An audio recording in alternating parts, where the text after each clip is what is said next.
The first drop of wine hit the paper at exactly 4:15 in the afternoon.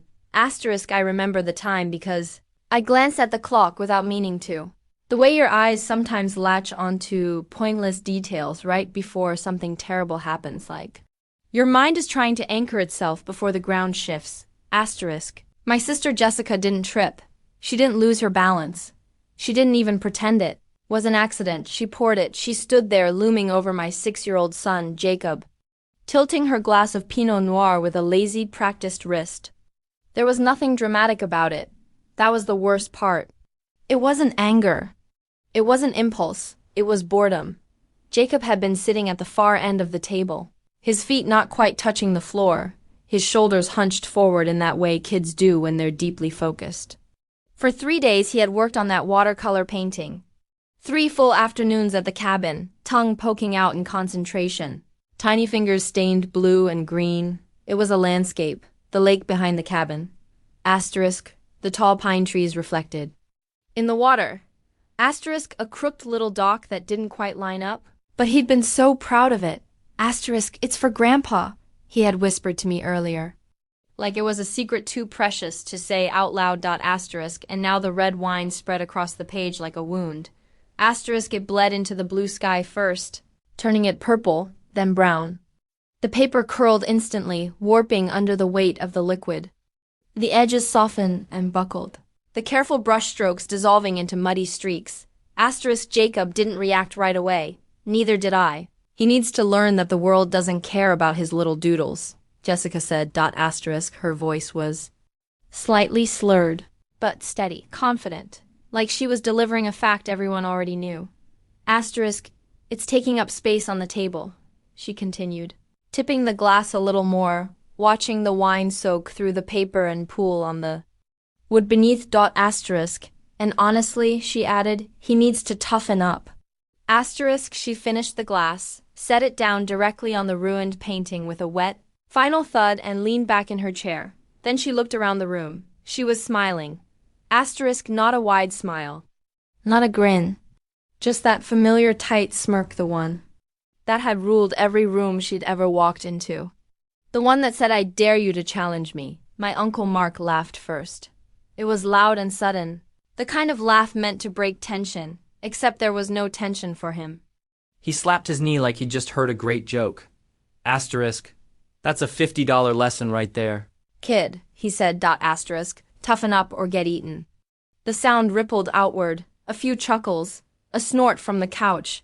My cousin smirked into her drink. Asterisk, my mother let out a nervous laugh, high and thin like glass about to crack.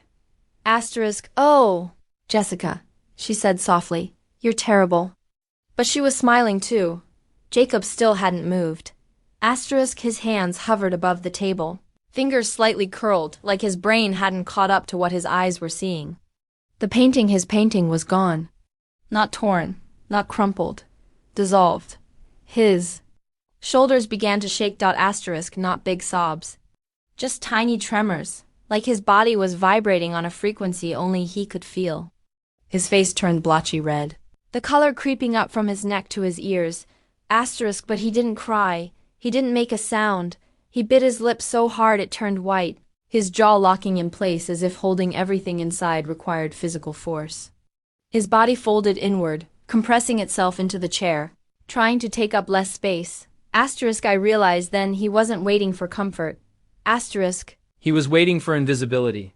Asterisk, he was waiting for the laughter to stop, hoping that if he stayed quiet, enough, small enough, still enough, the predator would lose interest and move on. Asterisk, and something inside me went cold. Asterisk, because I recognized that posture, that shrinking, that silence. Asterisk, that desperate calculation of how do I survive this moment without making it worse? Asterisk, I had worn that same posture for most of my life. I saw it then clear as glass. The invisible chain tightening around my son's neck.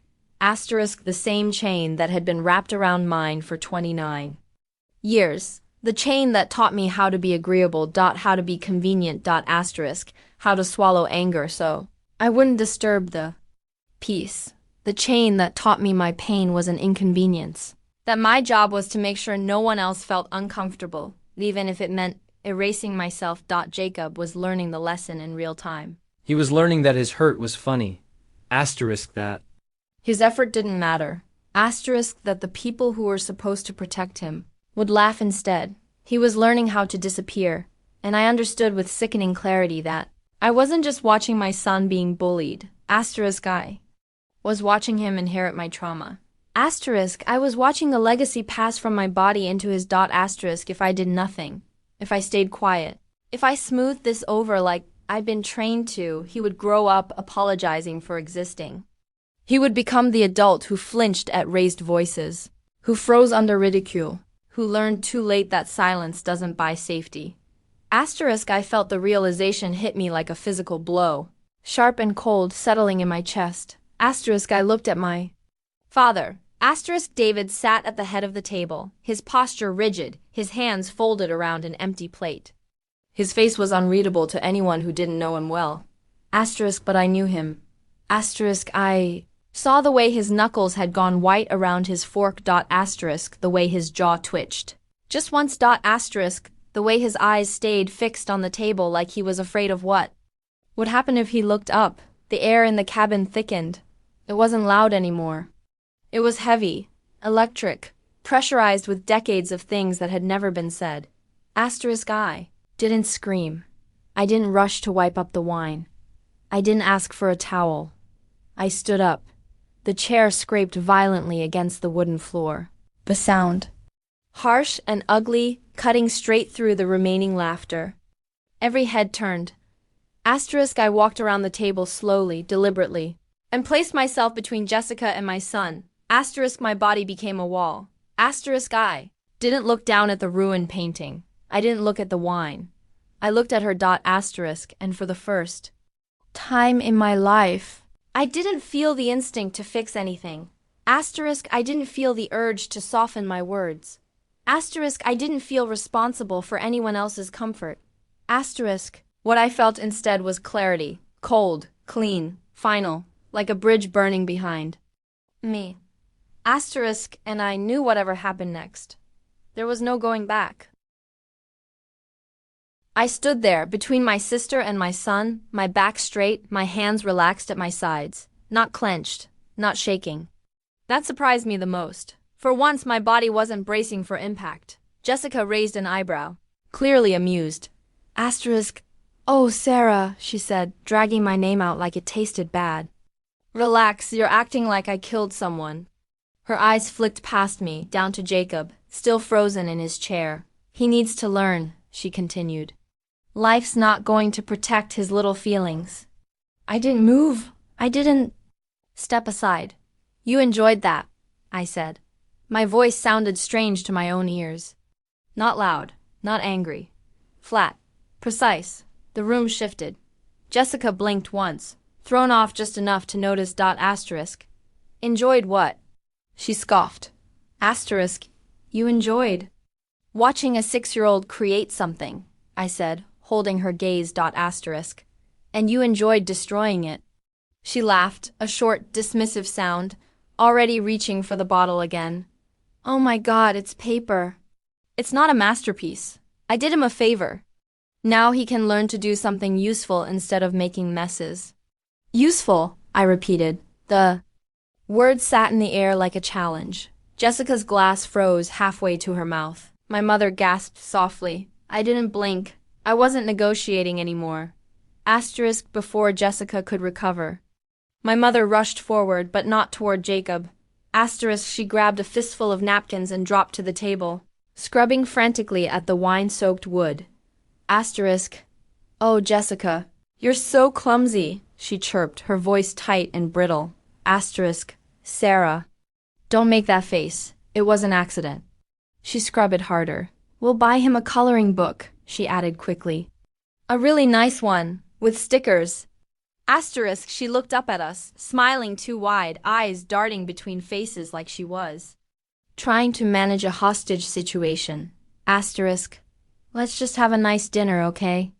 It's Labor Day. We're family. She never once looked at Jacob. She never asked if he was okay. Asterisk. She never touched him. Something inside me snapped clean in half. I Had spent years thinking my mother didn't see it, that she didn't understand. That she was confused or overwhelmed or just trying her best. But watching her scrub that table while my son shook in silence. I realized the truth. She saw everything. She just chose peace over people. She wasn't helpless. She was addicted. Addicted to the image of a happy family. Addicted to pretending nothing was wrong. And she was willing to pay for that illusion. With anyone else's dignity, as long as she didn't have to be the one screaming. She taxed the quiet ones, the compliant ones, the children who learned early not to fight back. Jessica leaned into it immediately. Exactly, she said, swirling her wine. He's too soft. Sarah babies him. I'm helping him. Teaching him how the real world works. That was when the floor shifted.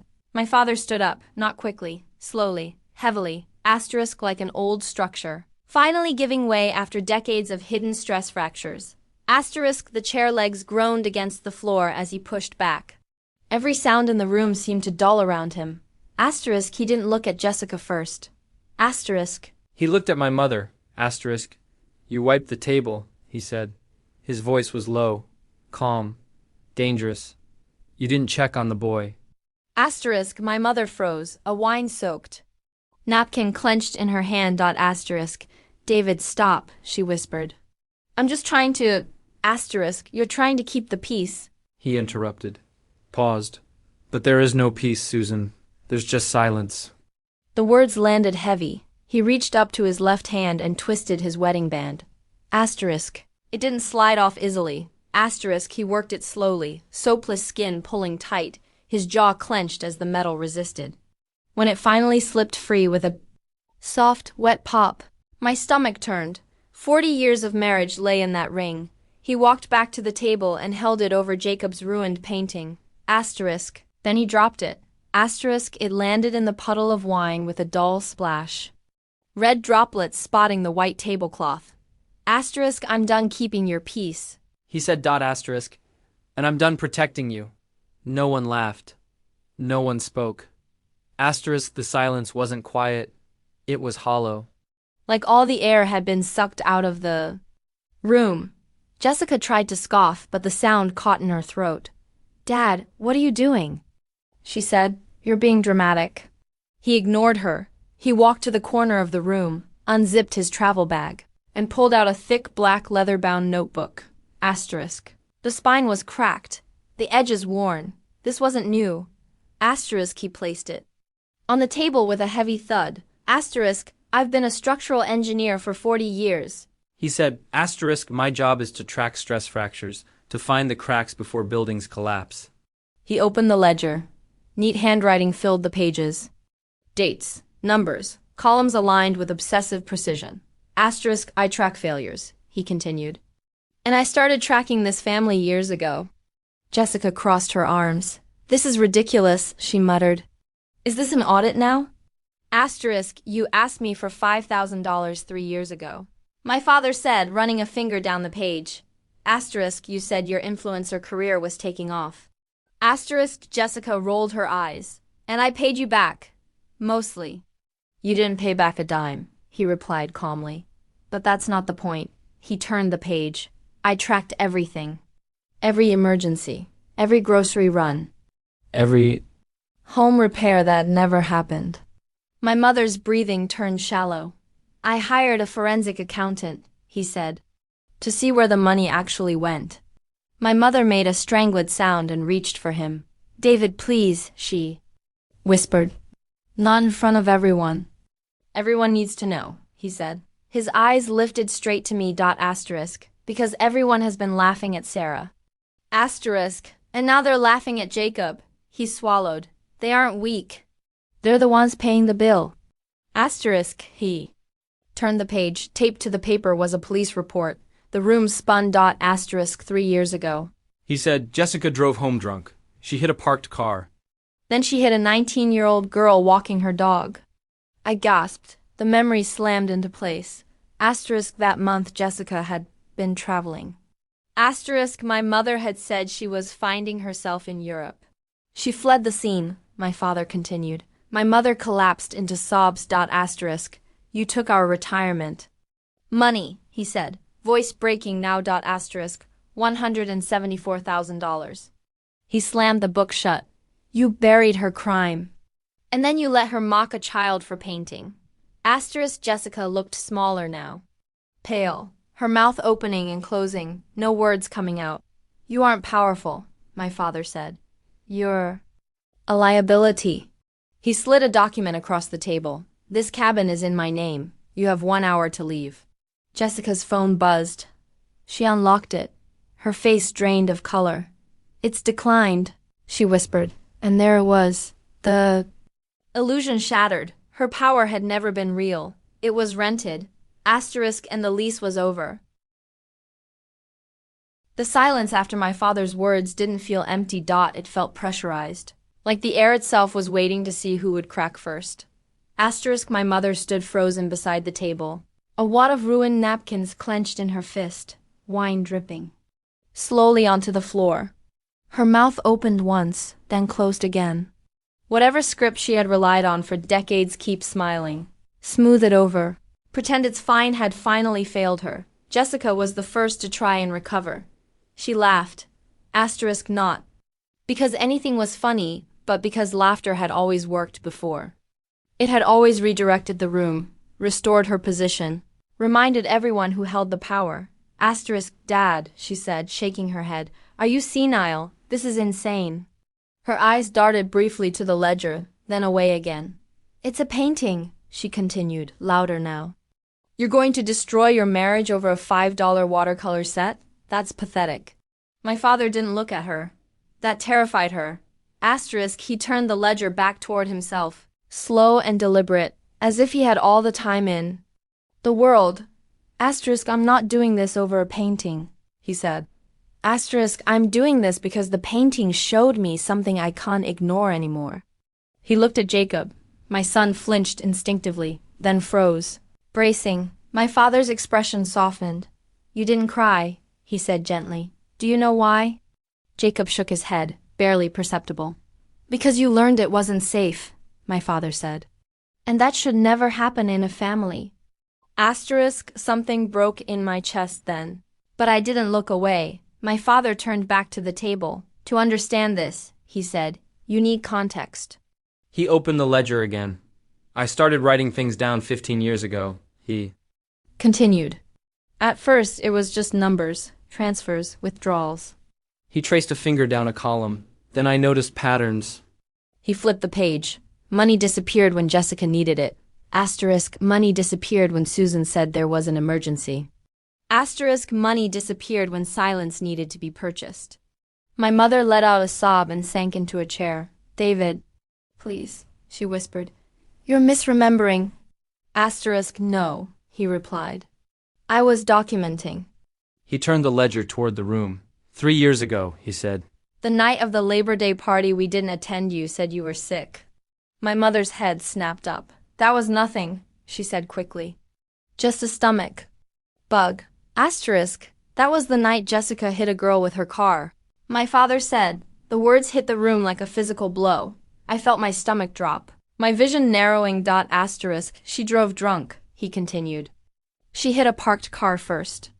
Then she hit a 19-year-old pedestrian. Jessica shot to her feet.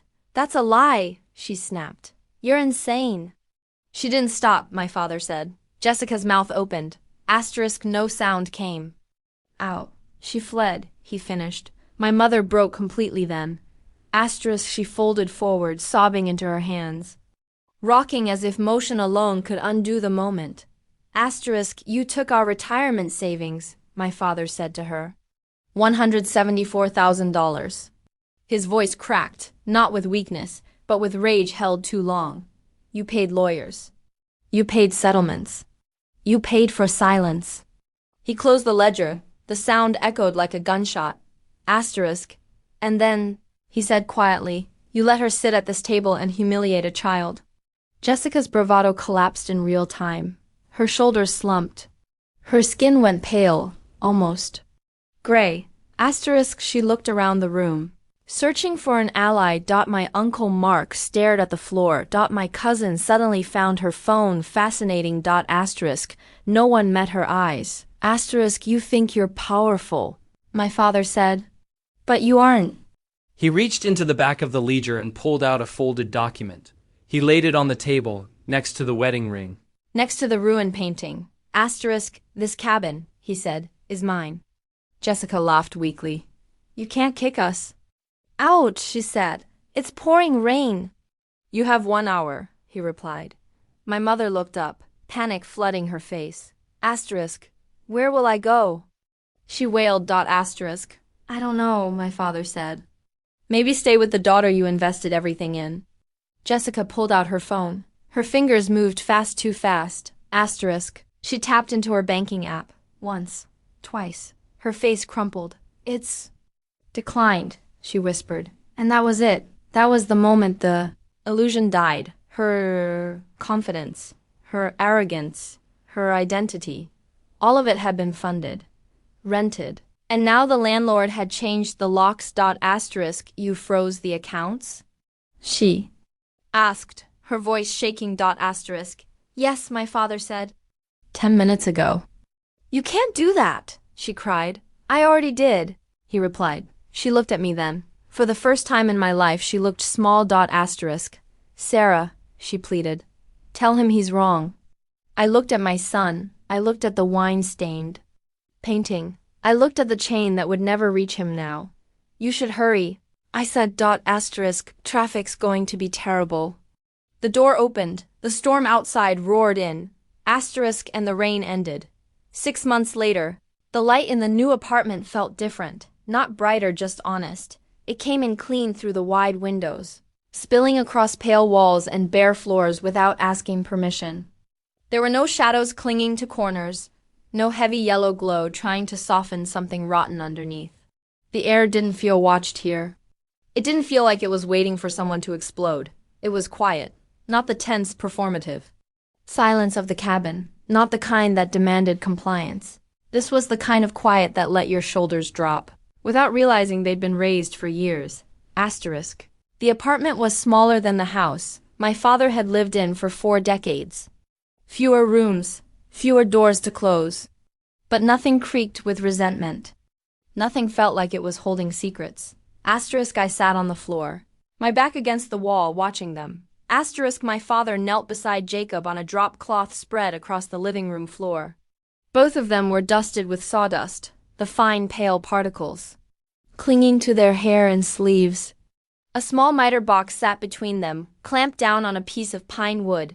Asterisk. You measure twice, my father said, his voice low and gentle. Asterisk. Then you cut once.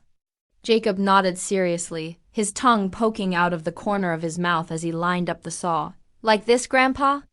Asterisk. Exactly like that. Asterisk. The saw moved slowly, carefully back and forth. The sound was steady, calm, intentional. Asterisk. This wasn't about wood. It was about safety. It was about a child learning that mistakes didn't lead to humiliation. That adults didn't laugh when you tried. That hands reached in to guide instead of strike. Asterisk. When Jacob's cut came out uneven. He frowned. I messed it up, he said quietly. My father smiled. Asterisk. No, he replied. You learned where to adjust. Jacob relaxed instantly. No flinch, no apology, just curiosity. Asterisk. I felt something inside my chest unlock. Asterisk. My son wasn't shrinking anymore. He wasn't compressing himself to survive. He was taking up space. Asterisk. The painting, the one Jessica destroyed, sat nearby, pressed flat beneath glass. The stains were still there. Red bleeding into blue. Warped edges smooth but not erased. We didn't try to fix it. We framed it. Asterisk. Not as a symbol of what was ruined, but as proof of what didn't break. Asterisk. Susan lived 2 towns over now, in a small condo that echoed when she walked. She sent letters. Sometimes. Long, looping handwriting on expensive stationery. Pages filled with accusations disguised as grief. Asterisk. She wrote about appearances. About church. About how cruel it was to expose family business. She never wrote about Jacob. I burned the letters in the sink without reading past the first paragraph. She was still trying to collect a debt. We had stopped paying. Jessica called once. It was late. Her voice sounded unfamiliar, thin, brittle, stripped of its costume. She talked about how unfair everything was, about how she was starting over. About how Dad had ruined her life. She never apologized.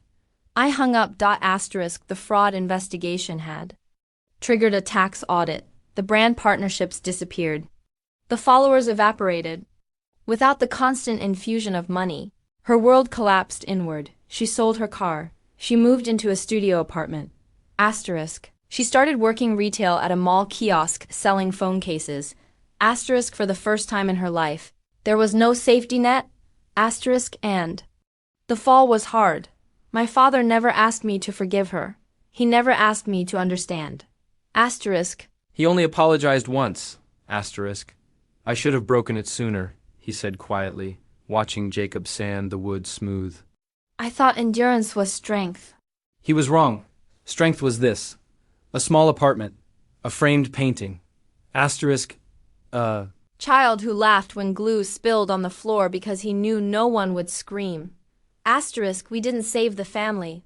We saved the people. Sometimes survival requires destruction. Sometimes.